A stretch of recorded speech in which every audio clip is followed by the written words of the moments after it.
तो फिट और एक्टिव रहने के लिए स्वस्थ हड्डियां बेहद ज़रूरी हैं और ऑस्टियोपोरोसिस इशारा हो सकता है उस तरफ अगर आपकी हड्डियां कमज़ोर हो रही हैं। आज ऑस्टियोपोरोसिस को लेकर ही हम बातचीत करेंगे, जिसके लिए हमारे साथ स्टूडियो में विशेषज्ञ मौजूद हैं। आइए स्वागत करते हैं डॉक्टर विजय कुमार का। आपका स्वागत है। आप हैं professor, department of orthopaedic, AIIMS. साथ ही वेलकम करना चाहेंगे डॉक्टर जतिन तलवार का। नमस्कार डॉक्टर साहब, professor, central institute of orthopaedics, Safdarjung hospital से। और यदि आप दोनों डॉक्टर से कोई सवाल करना चाहें हड्डियों की सेहत को लेकर तो हमारा स्टूडियो का फ़ोन नंबर नोट करें, 011 दिल्ली का STD कोड और नंबर है 23097532। 011 is the code and number is 23097532। Doctor Jatin, आपसे शुरू करेंगे क्योंकि आप गायकी में रुचि रखते हैं। क्या गीत संगीत का असर भी हड्डियों पर पड़ता है? बिल्कुल, डेफिनेटली। हमें बिल्कुल ठीक कहा आपने। अभी पहले हम देख रहे थे मेंटल हेल्थ, और गायकी और गीत से मेंटल हेल्थ बहुत इंप्रूव होती है और इनडायरेक्टली यस। तो कोई नजराना हो जाए। तो बस ऐसे दीवाना लेके आया है दिल का तराना, देखो कहीं यारों ठुकरा न देना मेरा नजराना। बहुत खूब। मैंने फर्स्ट टाइम किसी डॉक्टर को गाते हुए सुना है। तो डॉक्टर साहब, हड्डियों की सेहत मजबूत कैसे करें हम? हड्डियों की सेहत मजबूत होती है अच्छे खान पान से। आप अपनी डाइट अच्छी रखिए।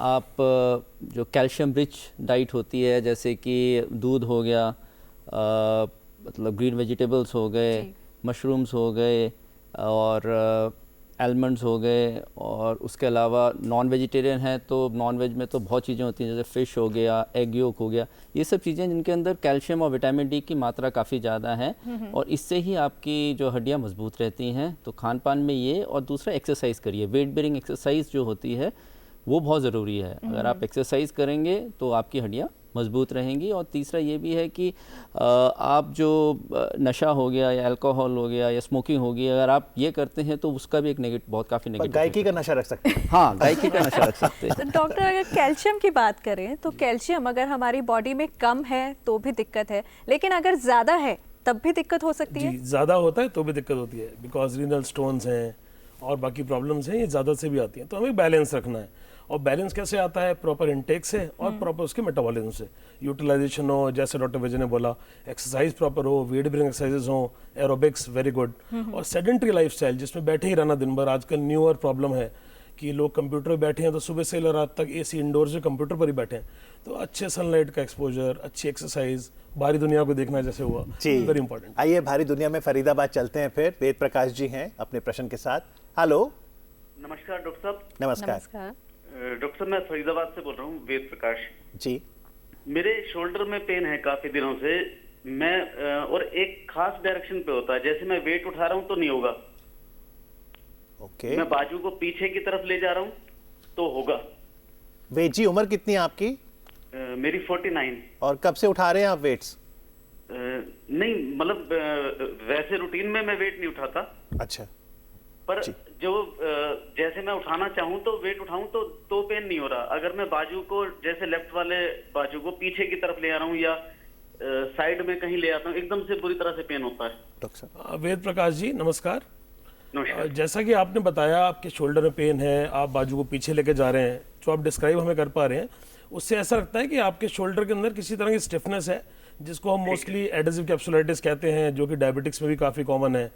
तो इसके लिए बेहतर होगा आप डॉक्टर को विजिट करके क्लिनिकल एग्जामिनेशन करवाएं और कुछ जांचें करवाएं। तो वहाँ से हमें पता चलेगा कि अंदर कोई टीयर तो नहीं है या खाली टाइट हो रहा है शोल्डर।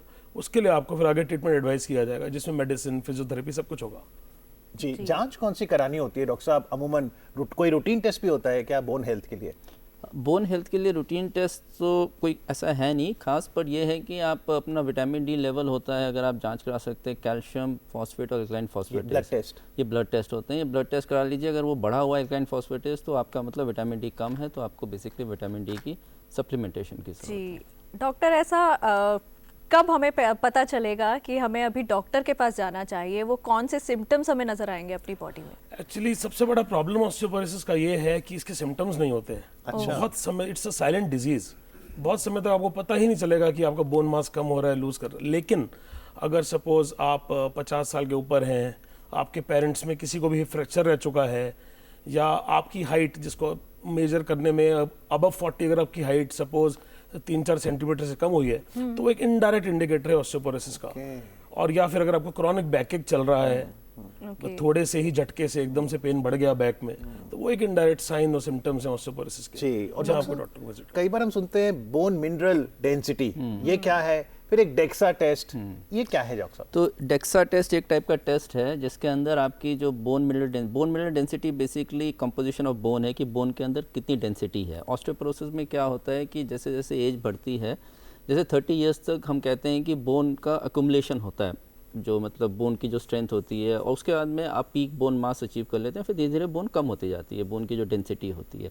तो वो बोन डेंसिटी को चेक करने के लिए कि वो कितनी मतलब कितनी मात्रा में बोन बची हुई है, उसके लिए एक बोन डेक्सा स्कैन होता है। और ये एक बहुत ही सिंपल सा टेस्ट है, तो ये आपको करा लेना चाहिए। बट इसकी भी एक इंडिकेशन है, हर में ज़रूरी नहीं है। जो मतलब जैसे जो ऑस्टियोपोरोसिस फाउंडेशन की जो इंडिकेशन है 65 ईयर्स से ओल्डर वुमेन या 70 ईयर्स से ओल्डर मेन, उनके अंदर, या फिर जिन लोगों को फ्रेजिलिटी फ्रैक्चर हो गया, मतलब ऐसे ही गिर गए और चोट लग गई उनके अंदर, या कोई अगर मान लो कि बहुत समय तक स्टेरॉयड ले रहा है किसी बीमारी के लिए, उनको मतलब ऐसे अलग से इंडिकेशन है, उनको ही कराना चाहिए। ये नहीं है कि मतलब जी। तो ये जो बीमारी है सिर्फ बढ़ती उम्र के साथ ही हमें टारगेट करती है, या छोटी उम्र में भी ये टारगेट करती है? नहीं, नॉर्मली तो ये एजिंग प्रोसेस में बढ़ती उम्र के साथ ही है, पर एक सेकेंडरी ऑस्टियोपोरोसिस होता है जो अगर आपको कोई हार्मोनल प्रॉब्लम है या कोई और डिसऑर्डर्स है या आप कोई और दवाई ले रहे हैं जिसके वजह से, तो वो यंगर एज में भी हो सकता है। तो यंगर एज में भी एक सेकेंडरी ऑस्टियोपोरोसिस हो सकता है। ओके, आइए बिहार चलते हैं जहाँ से मधुकर जी हैं फोन लाइन पर। हेलो। हाँ जी, अपने टेलीविजन का वॉल्यूम कम कर दीजिए और जल्दी से सवाल जी, पूछिए। कम कर दिए हैं जी, शुक्रिया। अपना सवाल पूछिए। जी। हाँ जी, जी, अपना जी, सवाल जैसे- पूछिए जल्दी से। ये एक्चुअली वे मदर है, उनको डायबिटीज है जी, और थोड़ा जोड़ों का दर्द भी रहता है। जी जी जी डॉक्टर साहब, क्या डायबिटीज अगर है और मदर कह रहे हैं तो सीनियर सिटीजन होंगी, क्या डायबिटीज से फिर ऑस्टियोपोरोसिस का भी लिंक है? हाँ जी, डायबिटीज एक रिस्क फैक्टर है ऑस्टियोपोरोसिस का। और अगर आपके पेशेंट को डायबिटीज़ है और इस तरह की कंप्लेंट्स जैसे बता रहे हैं, जॉइंट पेन हो गया, थकावट हो गया, या फ्रेजिलिटी फ्रैक्चर जैसे उन्होंने कहा, तो आपको डेफिनेटली इन्वेस्टिगेशन की ज़रूरत है और डेक्सा की ज़रूरत पड़ सकती है। तो ये डॉक्टर साहब, ये फ्रेजिलिटी फ्रैक्चर, अब मान लीजिए हम लोग पलंग पे सोते हैं, कभी कभी गिर भी जाते हैं, बच्चे हुए पड़े, तो हड्डी नहीं टूटती। तो फ्रेजिलिटी फ्रैक्चर अगर आप कह रहे हैं कोई पलंग से गिर गया तो भी हड्डी टूट सकती है? हाँ, ये ऑस्टियोपोरोसिस का बेसिकली सबसे इम्पॉर्टेंट साइन या फ्रेजिलिटी फ्रैक्चर होता है, जिसमें जो आपको नॉर्मली जिस चीज़ से, कोई चोट से या कोई गिरने से जो नॉर्मल जिन है उनको उनकी हड्डी नहीं टूटनी चाहिए, उनमें अगर टूट जाती है, मान लो आप गिरे हाथ के बल और यहाँ रिस्ट में फ्रैक्चर हो गया थोड़े से उससे, तो वो फ्रेजिलिटी फ्रैक्चर है।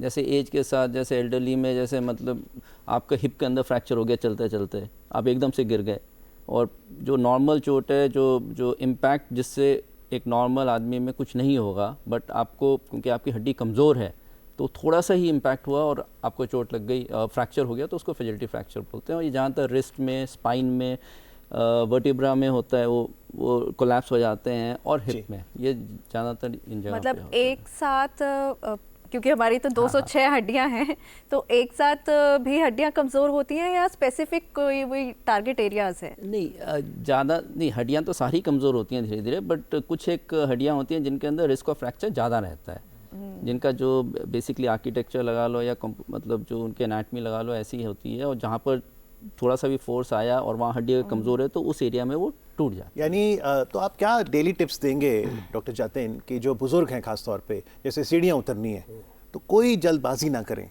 या जैसे मेले में जा रहे हैं या कभी दशहरे की भीड़ है, थोड़ा संयम रखें क्योंकि गिरना नहीं है? बिल्कुल ठीक बात है। सबसे अच्छा प्रिवेंशन जो होता है किसी भी डिजीज का, ट्रीटमेंट प्रिवेंशन ही होता है। और ऑस्टियोपोरोसिस से रिलेटेड आपको फॉल प्रिवेंशन बहुत इंपॉर्टेंट है, स्पेशली जो आपने एल्डरली के लिए पूछा। तो इसमें आपका बैलेंसिंग एक्सरसाइजेज होती हैं, वेट बेयरिंग एक्सरसाइज होती हैं। बैलेंसिंग एक्सरसाइज सीखें और अपनी बॉडी को प्रॉपर बैलेंस करना सीखें, बिकॉज अगर गिरे और ऑस्टियोपोरोसिस है तो हिप फ्रैक्चर का चांस और स्पाइन फ्रैक्चर का चांस बहुत ज़्यादा होता है और इनका ट्रीटमेंट फिर थोड़ा सा मुश्किल हो जाता है। जी, एक कॉलर दिल्ली से जुड़ गए हैं, ज्ञानचंद जी। हेलो। हेलो जी नमस्कार, अपना सवाल पूछिए। हेलो जी सवाल पूछिए ज्ञान जी। हेलो। हेलो, आवाज़ बहुत कम आ रही है उधर से। हमें आपकी आवाज़ ठीक आ रही है, सवाल पूछिए। मेरा सवाल ये है कि जब मैं सीढ़ियों पे चढ़ता हूँ तो मेरे हड्डियों में, घुटनों में बहुत जोर से आवाज़ आती है और चढ़ते समय भी दर्द होता है। उम्र कितनी है आपकी? मेरी उम्र है 50 साल। और दर्द कब से है? ये मतलब होता है थोड़ा सा, जब ठंड आती है तो ऐसा होता है, जबकि मैं सुबह 5 बजे दौड़ने भी जाता हूँ। अच्छा, वेरी गुड डॉक्टर साहब। जी हाँ, जैसे नमस्कार ज्ञान जी, आपकी उम्र 50 साल है आपने बताया, और आप सीढ़ियाँ चढ़ते हैं तभी आपको दर्द होता है, वैसे नॉर्मल चलने में नहीं होता है। नहीं। हाँ, तो वो आपको कभी कभी चलने में भी सर बहुत जोर से हड्डियों में आवाज़ आती है। नहीं, आवाज़ आना अलग चीज़ है। दो आप आवाज़ आती है, घुटनों में बहुत जोर से बोलता है, कट से बोलता है। अच्छा, तो जो आवाज़ आती है घुटनों में वो अलग चीज़ है, और दर्द, और दोनों इकट्ठे भी हो सकते हैं। ये बेसिकली ऑस्टियोआर्थराइटिस या घुटना घिसना शुरू हो रहा है, बहुत ही अर्ली सिम्टम्स हैं उसमें, वो हो रहा होगा आपको। जो आपको बेसिकली आपको ना एक एक्सरे करा लेना चाहिए अपना, और किसी भी ऑर्थोपेडिक सर्जन को एक बार दिखा दीजिए। डॉक्टर साहब ये एक्सरे फिर आप कह रहे हैं घुटने का हाँ, घुटने का करा लीजिए एक्सरे। और क्योंकि आप एक्सरसाइज करते हैं, आप बता रहे हैं सुबह 5 बजे जाते हैं, तो वो तो है नहीं कि आप सेडेंटरी हैं, तो एक बार करा लीजिए, तो उससे ये पता चल जाएगा कि हो सकता है कि क्योंकि आपकी उम्र भी 50 ईयर्स हो चुकी है, तो वेरी अर्ली, बहुत ही शुरुआत होगी आर्थराइटिस की, तो कुछ स्पेसिफिक एक्सरसाइजेज होंगी जो आपकी घुटने की करेंगे तो उससे स्ट्रेंथनिंग हो जाएगी और आपका जो दर्द है वो कम हो जाएगा। जी डॉक्टर साहब, ये तो आम है, हम भी कभी कभी देखते हैं ऐसे घुटना करें तो टक टक की आवाज़ आती है। तो ऑस्टियोपोरोसिस और ऑस्टियोआर्थराइटिस, इसमें अंतर कैसे समझें? ऑस्टियोपोरोसिस तो हुआ क्या, आपकी हड्डियां उम्र के साथ या किसी और कारण की वजह से कमज़ोर हो गई, उनका बोन मास कम हो गया, total weight of the bone. There is osteoarthritis, आपके जॉइंट्स की प्रॉब्लम है, जो जॉइंट सरफेस होता है, जैसे घुटना है, घुटने के 2 सरफेस, जब इंसान धीरे धीरे एज में बढ़ता है तो वो कार्टिलेज जो होता है, जो स्मूथ शाइनी और स्लिपरी कार्टिलेज, जो एक तरह से बॉल बेयरिंग कह लीजिए आप, तो वो धीरे धीरे बॉल बेयरिंग का घिसना है, वो ऑस्टियोआर्थराइटिस है। दोनों में आना आप ही के पास है, ऑर्थोपेडिक के पास? ऑफ कोर्स यस, ना जरूरत पड़े किसी को, बट हाँ अगर है तो आना है। तो आप क्योंकि ऑर्थोपेडिक सर्जन भी हैं, तो फिर क्या सर्जरी होती है फिर? मान लो ऑस्टियोपोरोसिस की सर्जरी तो उसके सिम्टम से रिलेटेड हो गई, जैसे किसी को हिप का फ्रैक्चर हो गया तो हिप के फ्रैक्चर की सर्जरी होगी, एजेड है तो रिप्लेसमेंट होता है, अगर यंग होते हैं तो उसका फिक्सेशन होता है, स्क्रू या प्लेट जो भी है। और ऑस्टियोआर्थराइटिस जैसे घुटने का ऑस्टियोआर्थराइटिस है, अगर बहुत एडवांस्ड है, मरीज को फिजियोथेरेपी से आराम नहीं मिल रहा, डे टू डे लाइफ खराब हो रही है, तो फिर तो जॉइंट रिप्लेसमेंट है, टोटल नहीं। जी वर्षा जी जुड़ गई हैं दिल्ली से। जी वर्षा जी, अपना सवाल पूछिए। नमस्कार। हेलो। हेलो। हाँ जी मैम, आवाज बहुत कम आ रही है आपकी। आपकी आवाज आ रही है, पूछिए सवाल। अपना सवाल पूछिए। हाँ डॉक्टर, मेरा सवाल ये है कि जैसे मैं बैठकर पूजा करती हूँ तो उसके बाद खड़ी होती हूँ तो मेरी मतलब उठ के चल नहीं पाती हूँ, बैकबोन में बहुत तेज दर्द होता है, थोड़ी देर मूव करने के बाद फिर ठीक होता है। और दूसरा ये कि जब मेरे घुटनों में इरिटेशन रहती है, दर्द नहीं है, एक अजीब सी इरिटेशन, इचिंग सी मुझे अंदर फील होती है। उम्र कितनी है जी? प्रॉब्लम ये है सर कि जो मेरी जॉ लाइन है, जबड़ा है, जब मैं मुंह को खोलती हूँ और बंद करती हूँ तो उसमें मुझे कट कट की आवाज सुनाई देती है। आपकी उम्र? सर मेरी उम्र 37 ईयर्स है। डॉक्टर साहब? हाँ, जैसे आपने, वर्षा जी नमस्कार, जैसे आपने बताया कि आपको जब आप उठते हैं तो कमर में दर्द होता है और थोड़ी देर बाद वो ठीक हो जाता है, यही बताया ना? हाँ जी। हाँ, और हाँ, तो वो बेसिकली आपकी ना कमर की जो मसल्स हैं थोड़ी वीक होंगी, जो जिससे आपके सिम्टम्स लग रहे हैं उस हिसाब से, और घुटने में भी इरिटेशन होती है। तो आप उम्र में भी आपकी अभी तो 37 ईयर्स है, तो मतलब यंग ही हैं आप आज के, तो इस हिसाब से आप एक बार कुछ कमर की एक्सरसाइजेज और फिजियोथेरेपी शुरू करनी पड़ेगी, और आपको भी एक बार दिखा देना चाहिए अगर ये परसिस्ट करती है, काफ़ी समय तक रहती है। अगर ये सिर्फ कुछ दिनों तक है तो आप वेट कर सकते हैं, नहीं तो बेटर है आप दिखा दीजिए। डॉक्टर साहब थोड़ा बताइए, जैसे हम लोग भी बैठे हैं, कई बार आप घंटे बैठे रहते हैं वर्क प्लेस पे, क्या कैसे एक्सरसाइज करें, कैसे पैर घुमाएं, क्या हाथ करें कि बेटर रहें बोन्स? देखिए, एक जगह बहुत देर तक बैठे रहना डेफिनेटली बॉडी के लिए अच्छा नहीं है, चाहे वो यंग हो चाहे ओल्ड हो। तो अब जैसे कंप्यूटर ऑपरेटर्स हैं, आपके आईटी वाले जितने भी लोग हैं जिनको सबसे ज़्यादा प्रॉब्लम होती है, बैठे हैं तो स्ट्रेचिंग एक्सरसाइज करें अपनी। जैसे आप सिंपल आपने पीछे हेड लिया और अपने नेक को स्ट्रेच करें, थोड़ा फोर्स लगाएं नेक पे, ये नेक की एक्सरसाइज हो गई। पीछे लेके जाएं, बस सिंपल बिल्कुल, है ना। अगर आपको लगता है आपने उठना नहीं है, थेराबैंड्स होते हैं, उससे आप रेजिस्टेंस से स्ट्रेचिंग कर सकते हैं हाथ की अपने। तो ये बैठे बैठे करने लिए अच्छी एक्सरसाइज है। बैठे बैठे घुटना स्ट्रेच कर सकते हैं, सीधा ऐसे सीधा घुटना टाइट करना जी। पर कई बार ऐसा होता है कि हम में से बहुत लोगों की आदत होती है, हम हड्डियां चटकाते हैं अपनी कि यहाँ वो, तो क्या ये जो ये आवाज़ आती है हड्डियां चटका कर, एक तो बचपन में मम्मी कहा करती थी कि इससे हड्डियां मोटी हो जाती हैं और क्या ये ऑस्टियोपोरोसिस की तरफ ही संकेत है? नहीं, ये ऑस्टियोपोरोसिस की तरफ का संकेत नहीं होता। ये तो एक आदत बन जाती है कि हड्डी चटकाना, आवाज सुनना, और कहा जाता है रिलीफ मिल रहा है। वैसे ऐसा ना ही करें तो बेहतर है, ऑर्थोपेडिक पॉइंट ऑफ व्यू से अगर आप पूछें तो। यानी कभी कभी मम्मी ठीक नहीं भी कहती। अब ये भी नहीं कह सकता मैं। तो डॉक्टर साहब, जैसे आपने खान पान की बात की थी, अब एक तो है कि कोई पोषण युक्त आहार ले और विटामिन डी, कैल्शियम, फास्फोरस हो, क्या फूड फोर्टिफिकेशन भी बेहतर होगा? फूड फोर्टिफिकेशन मतलब मैं कोई ऐसा खाना खाऊं जिसमें ये तमाम पदार्थ भी मिले हों।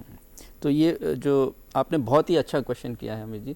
फूड फोर्टिफिकेशन एक बहुत बड़ी स्ट्रैटेजी है इंटरनेशनल लेवल पे भी, ऑस्टियोपोरोसिस फाउंडेशन से भी, क्योंकि जो हमारा नॉर्मल जितना भी हम आहार लेते हैं उसमें इतना विटामिन डी होता नहीं है, और स्पेशली अगर आपकी डाइट वेजिटेरियन बेस्ड है तो बहुत ही कम होता है। इनफैक्ट मिल्क में भी कैल्शियम होता है, विटामिन डी नहीं होता है।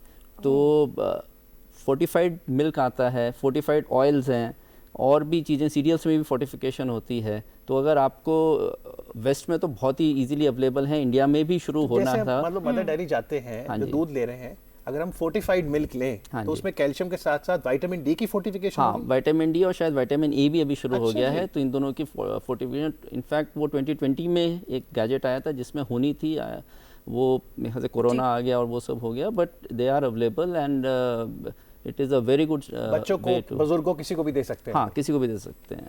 अच्छा, जो प्रोबायोटिक ड्रिंक्स होते हैं उन पर भी आजकल विटामिन डी, ई ये मेंशन्ड होता है, तो वो भी बोन्स के लिए हेल्दी है? हाँ, वो भी बोन्स के लिए हेल्दी है। प्रोबायोटिक ड्रिंक्स की अपनी एक आपके मतलब जीआई सिस्टम के लिए, गैस्ट्रोएंटरोलॉजी के लिए, मतलब आपके उसके लिए भी बहुत इफेक्टिशियस होते हैं, और साथ में उनमें भी फोर्टिफिकेशन है जैसे आप बता रहे हैं, तो वो आपको हेल्प करेंगे। जी डॉक्टर, बच्चों की बोन्स के लिए क्या करें अभी, मतलब जो छोटे छोटे बच्चे हैं, किस तरीके की चीज़ें उनकी डाइट में शामिल करें ताकि बड़े होते तक उनकी बोन्स मजबूत रहें, ज़्यादा टाइम चलें? बेसिकली डेयरी प्रोडक्ट्स, बच्चों के डेयरी प्रोडक्ट्स, जैसे आपका दूध हो गया, दही हो गई, पनीर हो गया, जी अच्छे डेयरी प्रोडक्ट्स। और बच्चों बचपन से ही अगर एक ट्रेंड आ जाए कि बच्चा बाहर खेले, आउटडोर एक्टिविटीज ज़्यादा करे, बजाय खाली वीडियो गेम पर बैठा हुआ है या पबजी पर बैठा हुआ है ना, तो उसके लिए उनको शुरू से ही एक्टिविटी की आदत रहेगी। अगर आप विटामिन डी ले रहे हैं, कैल्शियम ले रहे हैं, और अभी एक्सरसाइज वैसे भी कुछ नहीं है,